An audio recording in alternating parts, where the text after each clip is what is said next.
Continuando con los diferentes tipos de lesiones que puede sufrir un deportista, hoy vamos a tocar el tema, lo que es el impingime femoroacetabular.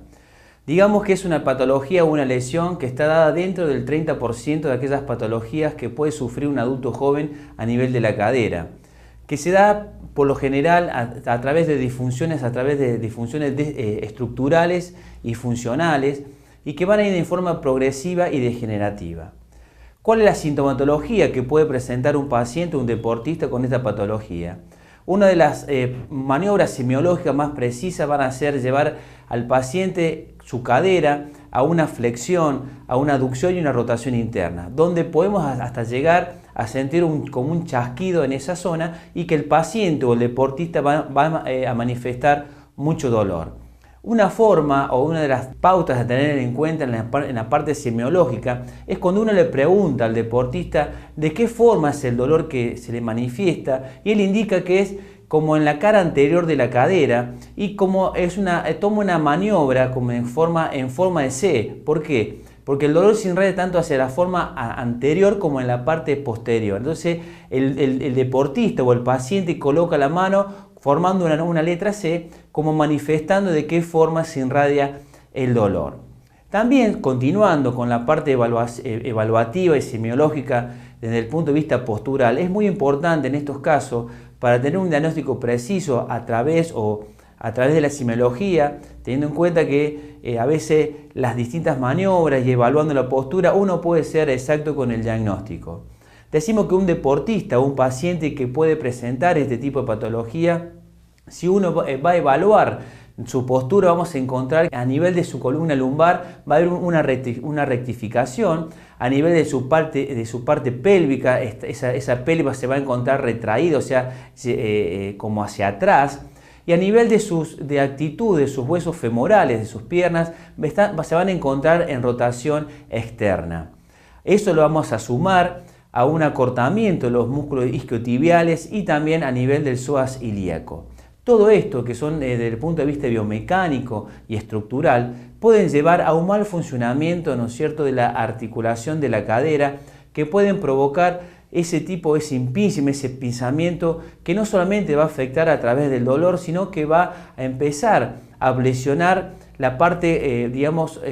osteocartilaginosa, como es el labrum articular de la cadera, que puede ir lesionándose por esa falta de movilidad.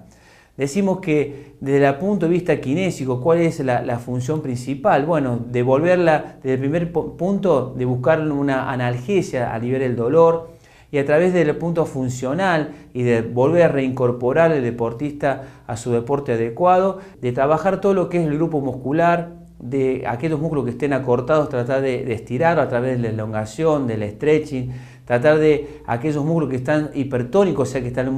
que tienen un tono muscular elevado, tratar de buscar, ¿no es cierto?, la relajación, como mencioné anteriormente, con la elongación, tratar de buscar la prevención de esta patología a través de evitar los gestos repetitivos. Digamos que es una lesión muy frecuente y con otros casos hay deportistas del ATP y nacionales muy conocidos que han sufrido este tipo de lesión,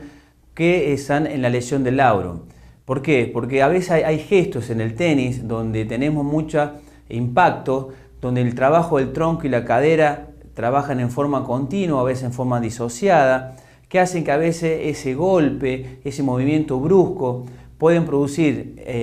mecanismos de lesión sobre esa cadera. Por eso siempre manifestamos que a veces el gesto deportivo y en forma repetitiva puede ser una de las causales de muchas patologías dentro del deportista. Por eso siempre mencionamos que a veces una buena biomecánica en el gesto deportivo va a ser, digamos que es el principal punto a tener en cuenta en la prevención de cualquier tipo de lesiones.